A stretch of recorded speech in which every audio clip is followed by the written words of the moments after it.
Okay, hello ladies and gentlemen, welcome back to another video of Life Made Easy. Today I'm going to be showing you my 2021 desk setup. It hasn't changed too much since 2020. I actually built my computer, but yeah, I'm going to be showing off everything I use in this video. And if you guys like this new format and new content, make sure to leave a like, subscribe, and let's hop right into it.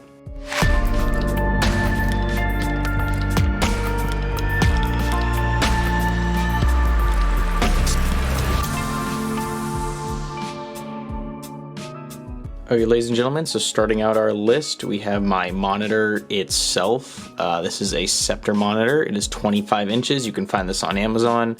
It's 165 hertz refresh rate, which is insanely smooth, and it was under $200 or around $200. And it's 1080p. It's a TN panel. It's very, very sharp, and I'd highly recommend this monitor. Next up on the list, we have the Red Dragon K556, I believe the model number is.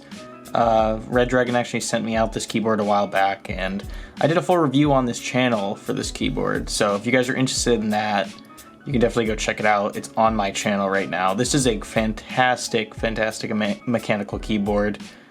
It gets the job done and has so many different color settings that you can do. I just have it on standard rainbow right now, and I think it looks very clean. It goes well with my setup. Okay, so I don't have like an expensive mouse or anything, but I have this Vixing mouse. I've had this for years.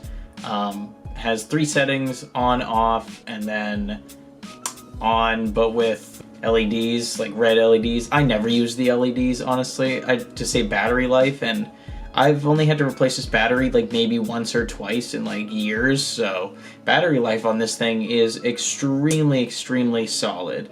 But yeah, I don't usually use LEDs. It comes with 2 buttons on the side that you can map. I don't use them, and then also 2 buttons on the top for the DPI settings and sensitivity. Fantastic mouse, and it's marketed as gamer-esque. It kind of looks gamer-ish, but I think it just looks clean overall.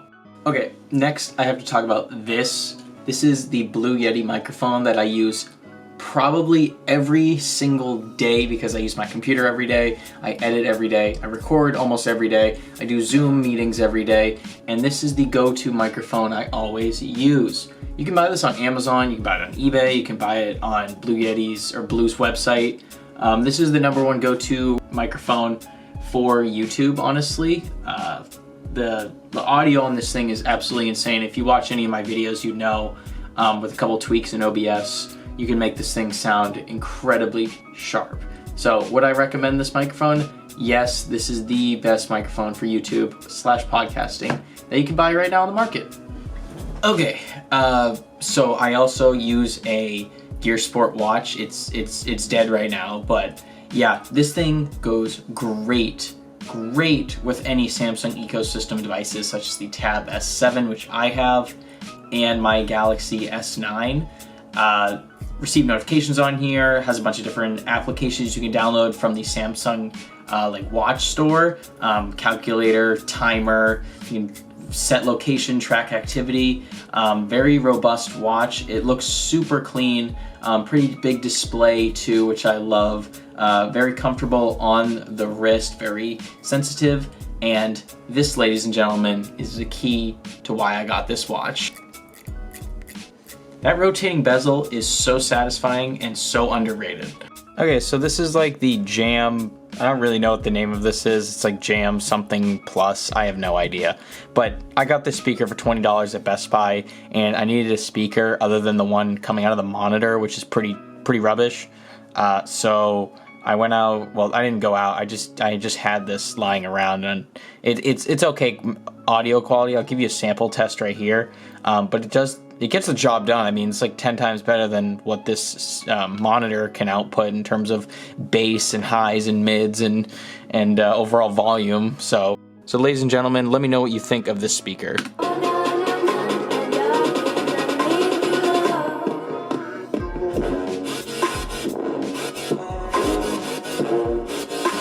So the last thing I have on my desk is just this other monitor, which you probably saw this here. This is used for Xbox. It's a 1080p Acer monitor, so it's not as good as my 165Hz Scepter monitor, but it gets the job done for gaming on an Xbox. And then I use my Elgato to record over on my computer monitor over here.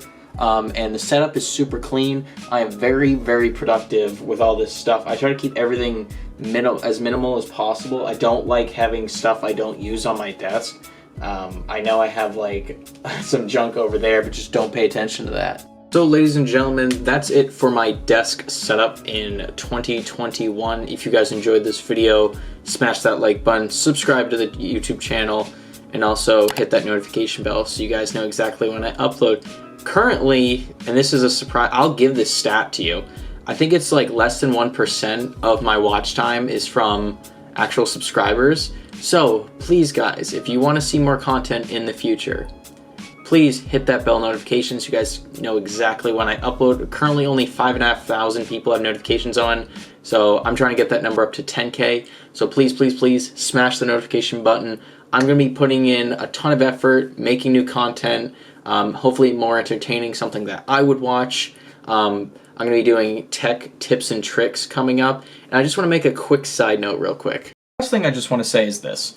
I love being a tech YouTuber. It's one of the coolest things ever. And I've realized one thing about tech reviews on YouTube, not tutorials, other than being complicated in the tutorials and all that, but I could talk about that in another video. Tech reviews, in my opinion, should be subjective. I'm going to rant for 1 second. I see a bunch of tech reviews out there that spend half the video just listing off specs, and to me that's a waste of time. I can go look up specs on any device on the internet, and I don't need 10,000 YouTubers to tell me those same exact specs. For example, smartphone resolution, screen resolution. Do I need to hear that it's 1080p Super AMOLED? No, I can just go look that up for myself. And it wastes time. Like, for me, like, if a device is good, you say it's good, and you say why it's good. If it's bad, you say it's why it's bad. I think it should overall be subjective thoughts, but like with hints of objectiveness along with it, referencing specs, not just blatantly talking about it for 2 minutes, 5 minutes at the beginning of a video, wasting the viewer's time. So I will see you guys in the next video from Life Made Easy. See you guys next time.